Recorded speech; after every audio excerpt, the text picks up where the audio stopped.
आज के इस एक्सप्लेनर में हम एक ऐसे विषय पर बात करने वाले हैं जिस पर अक्सर हमारे समाज में खुलकर बात करने से बचा जाता है, हस्तमैथुन या मास्टरबेशन। देखिए, इसे लेकर समाज में एक अजीब सी शर्म और झिझक है, लेकिन आज हम इन सभी टैबूज को किनारे रखकर बिल्कुल प्योर साइंस और बायोलॉजी की नज़र से इसे समझेंगे। कोई डर नहीं, कोई शेमिंग नहीं, सिर्फ शांत, मैच्योर और क्लिनिकल फैक्ट्स। तो चलिए फटाफट देख लेते हैं कि आज हम क्या क्या कवर करने वाले हैं। हम शुरुआत करेंगे एक प्राकृतिक वैज्ञानिक प्रक्रिया से, फिर देखेंगे शरीर और मन के लिए इसके लाभ। उसके बाद मिथक बनाम वैज्ञानिक सत्य पर आएंगे, फिर समझेंगे कि ये लत कब बन जाता है, अत्यधिक आदत के नुकसान क्या है और अंत में एक स्वस्थ संतुलन कैसे बनाया जाए। भाग एक प्राकृतिक वैज्ञानिक प्रक्रिया। सबसे पहले बायोलॉजी के नजरिए से इसके पीछे की सच्चाई को समझते हैं। अगर किसी को लगता है कि ये कोई अजीब या सिर्फ उनकी अपनी समस्या है, तो जरा इन नंबर्स पर ध्यान दीजिए।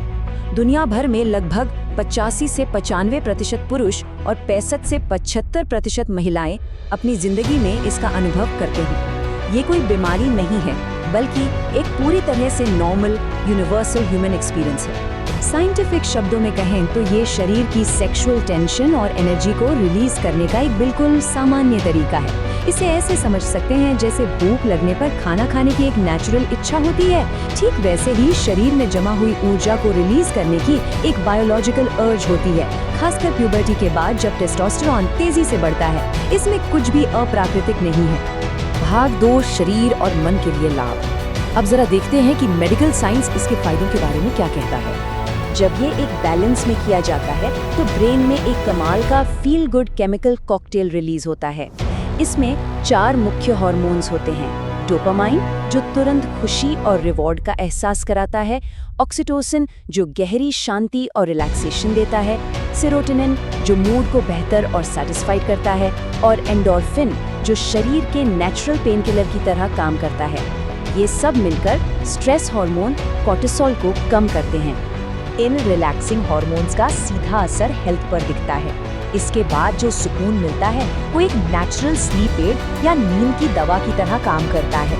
मेडिकल स्टडीज बताती हैं कि इससे इमोशनल स्ट्रेस काफी कम होता है, महिलाओं को पीरियड के दर्द से राहत मिलती है और पुरुषों में संचित ऊर्जा की वजह से होने वाले नाइटफॉल की परेशानी भी कम होती है। कुछ लॉन्ग टर्म फिजिकल फायदे भी हैं। ये पेल्विक फ्लोर की मसल्स को मजबूत करता है। पुरुषों में ये प्रोस्टेट ग्रंथि को टॉक्सिन से साफ रखकर हेल्दी बनाए रखता है। डॉक्टर्स इसे प्रीमेच्योर इजैक्यूलेशन यानी शीघ्र पतन को कंट्रोल करने के लिए एक थेरेपी की तरह भी देखते हैं, क्योंकि इससे अराउजल कंट्रोल करना आता है। और हाँ, सबसे अच्छी बात, इसमें STI या प्रेगनेंसी का 0 रिस्क होता है।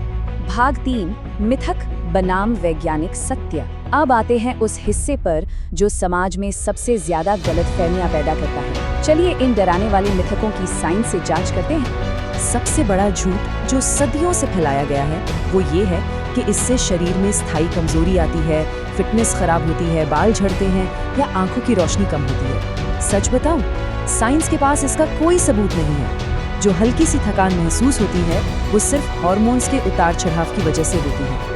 बिना किसी परमानेंट डैमेज के शरीर कुछ ही घंटों में वापस नॉर्मल एनर्जी रिस्टोर कर लेता है। एक और बड़ा भ्रम है कि इससे स्पर्म काउंट कम होता है या इनफर्टिलिटी आती है, लेकिन बायोलॉजिकल फैक्ट ये है कि ह्यूमन बॉडी 24 से 48 घंटे के अंदर स्पर्म्स की पूरी तरह से भरपाई कर लेती है। सामान्य फ्रीक्वेंसी में इसका आगे चलकर माता पिता बनने की क्षमता पर कोई नकारात्मक असर नहीं पड़ता। भाग 4 जब ये एक लत बन जाता है। अब तक हमने विज्ञान के पॉजिटिव पहलू देखे, लेकिन हर चीज की अति बुरी होती है, और जब ये आदत कंट्रोल से बाहर हो जाती है तब असल समस्या शुरू होती है। तो यहाँ सबसे जरूरी सवाल ये उठता है कि एक नेचुरल और हेल्दी चीज आखिर किस पॉइंट पर आकर हानिकारक बन जाती है। वो कौन सी लाइन है जिसे क्रॉस करने पर ये एक लत बन जाती है। इसका जवाब छिपा है डोपामाइन ट्रैप में। जब कोई इंसान सिर्फ स्ट्रेस से भागने के लिए बार बार इस इंस्टेंट डोपामिन हिट का सहारा लेने लगता है तो ब्रेन के रिसेप्टर्स सुन्न होने लगते हैं। दिमाग को बिना किसी मेहनत के आसानी से खुशी मिलने की आदत हो जाती है। इसका सीधा असर जिंदगी के बड़े लक्ष्यों, पढ़ाई, करियर या फिटनेस पर पड़ता है, क्योंकि असली दुनिया में मेहनत करने का मोटिवेशन खत्म होने लगता है। और इस पूरी समस्या का सबसे खतरनाक हिस्सा है पोर्नोग्राफी पर निर्भरता। अक्सर असली नुकसान फिजिकल एक्ट से नहीं बल्कि स्क्रीन पर देखे जाने वाले अनरियलिस्टिक कंटेंट से होता है। ये दिमाग में बॉडी इमेज, इंटीमेसी और सेक्स की अवधि को लेकर एकदम झूठी उम्मीदें सेट कर देता है, जिसकी वजह से असल जिंदगी की वास्तविकता बिल्कुल भी अच्छी नहीं लगती। भाग 5, अत्यधिक आदत के नुकसान।